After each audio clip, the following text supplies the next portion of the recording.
चला तर मंडळी, गणपती बाप्पाचं आगमन झालं.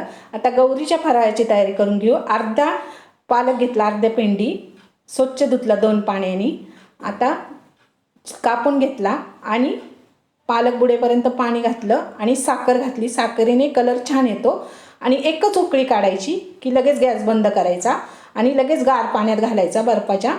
आता आपण त्याने कलर छान येतो. आणि आता मिक्सरमध्ये काढून घेऊ. आता 2 कप हिरा बेसन पीठ घेतलं, मीठ घातलं, तेल घातलं तेवढे पळी. आणि आता चांगलं चोळून घेऊ दोन्ही हाताने.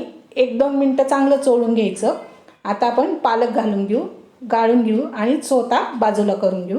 आणि आता मळून घेऊ. थोडंसं पीठ लागलं तरी चालेल वरतून. आता चांगलं फेटून घ्यायचं आणि शेवग्यात भरून घ्यायचं. आपण आता याची शेव पाडून घेऊ. ही झाली आपली बिगर सोड्याची पालक शेव. रेसिपी आवडली असेल तर लाईक करा.